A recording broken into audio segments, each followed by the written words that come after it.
복이 있나니? 라는 제목으로 오늘 말씀을 나누겠습니다. 우리 마태복음 5장 너무 잘 아는 말씀이지요. 그래서 이 말씀 굉장히 이제 어르신들이 이제 시리즈로도 설교를 많이 하는 걸 저는 어릴 때부터 많이 듣고 자랐습니다. 그래서 그때마다 이제 굉장히 많은 은혜를 받았었고, 그래서 와, 어떻게 저렇게 시리즈로 설교를 거의 한 8주, 9주 막 이렇게 하시거든요. 그러면 주일마다 이렇게 그렇게 하시는 걸 봤었어요. 그러면은 굉장히 이게 되게 심도가 있는 말씀이구나. 그래서 저도 이제 접근하기가 되게 힘들어요.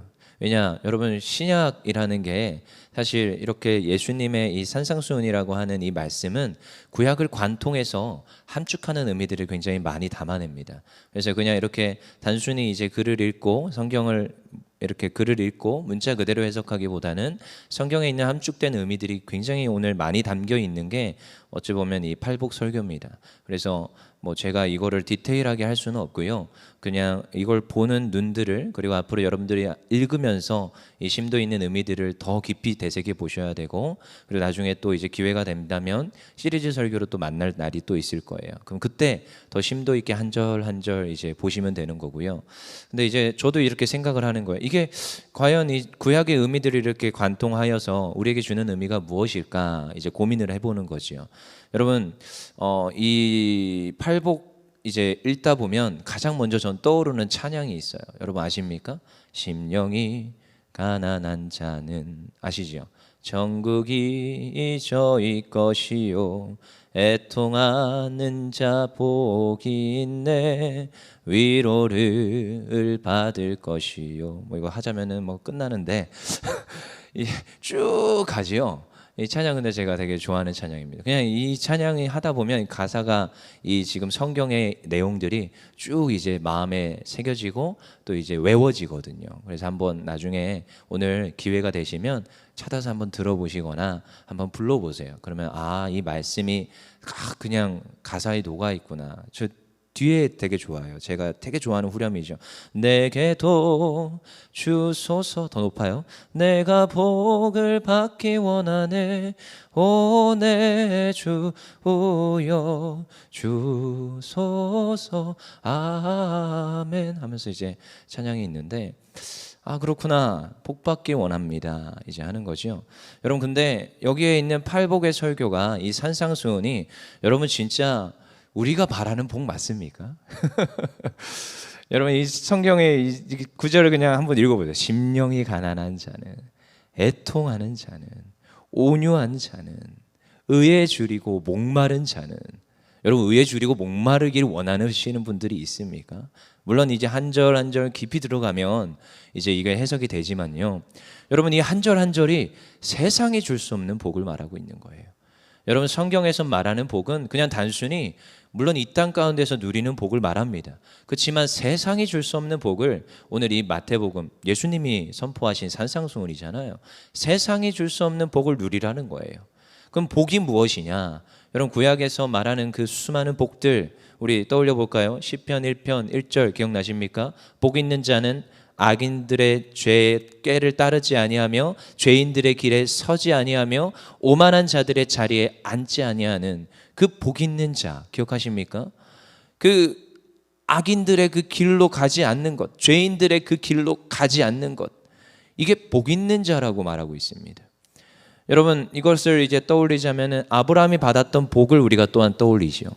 아브라함이 그가 복이 될지라 말하시는 그 하나님의 선포 앞에 우리는 복들을 떠올립니다. 여러분, 복이 무엇입니까? 정말로 하나님 안에서, 주님 안에서 누릴 수 있는 그 복이 무엇이냐는 정의를 우리가 먼저 하고 가야 되는 거예요. 여러분, 우리는 하나님 안에서, 우리가 이 신앙 가운데 하나님을 믿고 하나님 안에서 평안을 누리는 것이 복인 줄 믿습니다. 세상이 줄 수는 없는 복이지만 이 하나님 안에 있을 때 그 기쁨과 말할 수 없는, 정말 애통하는 가운데서도 복을 누리는 자, 하나님이 주시는 그 위로를 받는 자가 복된 자녀임을 믿습니다. 여러분, 근데 마태복음 이 산상수훈이 있고 누가복음에도 또 수훈이 있는데 누가복음은 평지수훈이라고 그래요. 그래서 제가 마태복음을 읽을 때 항상 가져야 되는 견지가, 왕이신 예수님을 선포한다라고 이것을 가장 먼저 기억하시고 마태복음을 보셔야 되겠어요. 그러니까 이 산상수훈이라고 하는 이 팔박설교도 마태복음이나 산상수훈이지 누가복음 가면은 누가복음에는 어떻게 기록되느냐?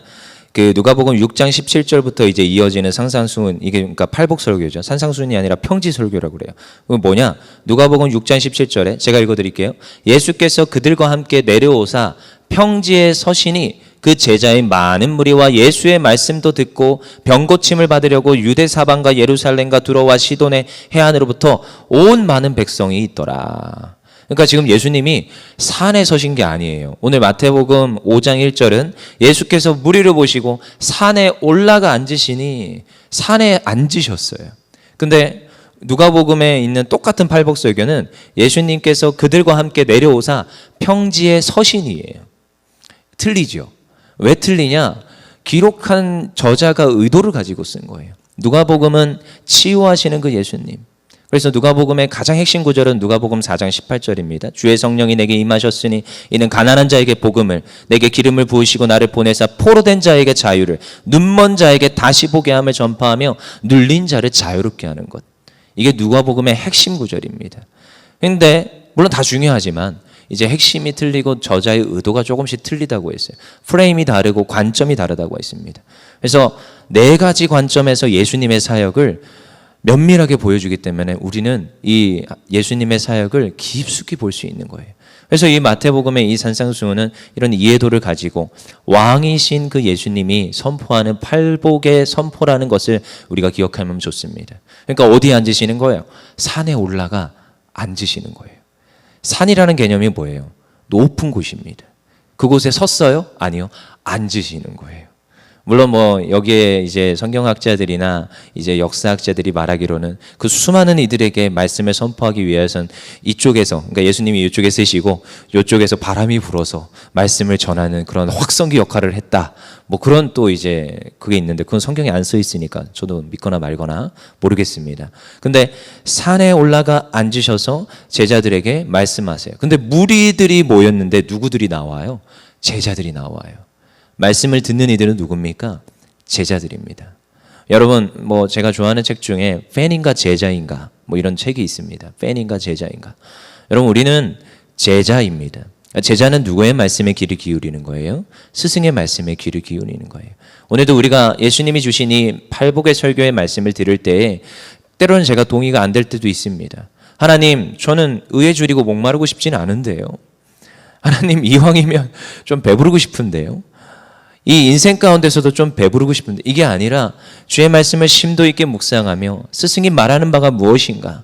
오늘 나의 주님이 나에게 주시는 말씀이 무엇인가? 복이 있으리라 했는데 이 복이 나의 인생 가운데 어떻게 임하시는가? 그것을 면밀하게 영적으로 들으시기를 원합니다. 그래서 3절에 뭐라고 합니까? 같이 읽어볼게요. 시작. 심령이 가난한 자는 복이 있나니 천국이 그들의 것이며. 여러분, 심령이 가난한 자가 복이 있다. 천국이 누구의 것이라? 그들의 것입니다. 여러분, 우리가 이해할 수 없습니다. 심령이 어떻게 가난한 거예요? 하나님의 말씀이 없는 그 상태. 그들에게 하나님의 말씀이 주어지니 무엇이에요? 천국이 임한다는 거예요. 천국이.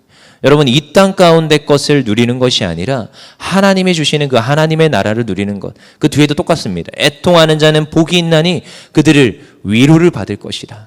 슬픔과 애통이 있는데 위로가 있대요. 하나님이 주시는 위로.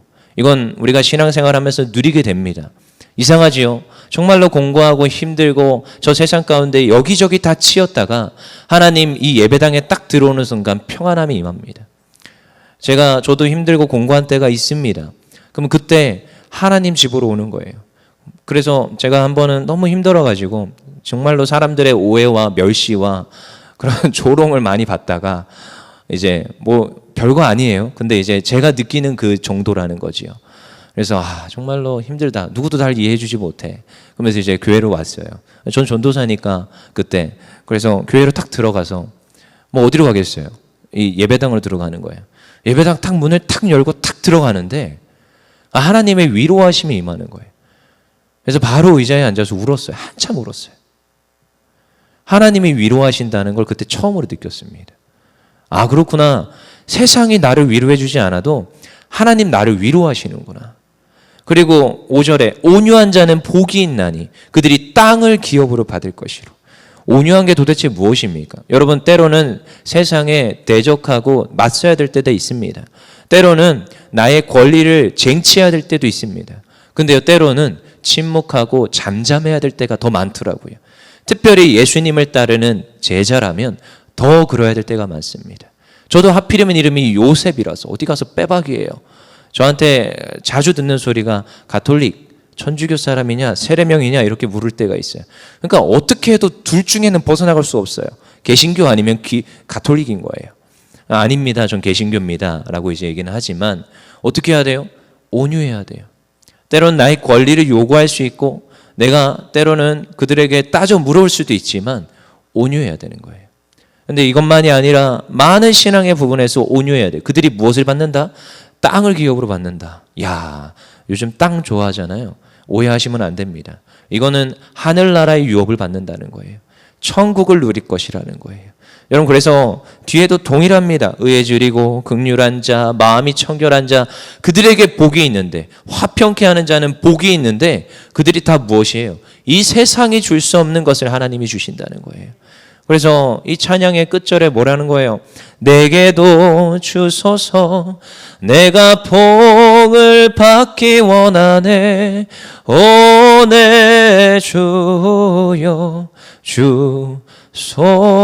주소서. 우리 모두가 이 복을 받길 원합니다. 세상이 줄 수 없어요. 그래서 하나님께 부르짖는 거예요. 하나님 주시옵소서. 이 팔복이 우리가 뭐 행하여 가지고 우리가 이 땅 가운데서 누리는 복을 그거에 한정하여서 말하는 게 아니에요. 하나님께서 그 주시는 참된 기쁨, 참된 복을 누리라고 우리에게 오늘도 이 말씀을 주는 줄 믿습니다. 그래서 11절, 12절 읽고 마치겠습니다. 같이 읽겠습니다. 시작. 나로 말미암아 너희를 욕하고 박해하고 거짓으로 너희를 거슬러 모든 악한 말을 할 때에는 너희에게 복이 있나니 기뻐하고 즐거워하라. 하늘에서 너희의 상이 큼이라. 너희 전에 있던 선지자들도 이같이 박해하였느니라. 그 믿음의 선진들, 우리의 부모님들, 우리의 앞서 가신 분들 다 그 길을 걸어갔어요. 때로는 그들이 박해를 받았어요. 누구 때문에요? 예수님 때문에. 그 스승 때문에. 제자들이 스승 때문에 박해를 받았습니다. 저는 스승을 따릅니다, 주님을 따릅니다 말하는 순간 우리는 당연한 거예요. 박해를 받아요. 그렇지만 그 가운데 심령이 애통하는 자, 온유한 자, 의에 줄이는 것, 긍휼함을 가지는 것, 마음이 청결한 것, 화평하는 것, 의를 위하여 박해를 받는 것을 우리가 선택해야 되는 줄 믿습니다. 그러면 세상이 우리를 뭐라 말하던 하나님 주시는 그 복이 우리 인생 가운데, 또한 우리 자녀들 가운데, 우리의 모든 그 삶 가운데 있음을 믿습니다. 기도하겠습니다.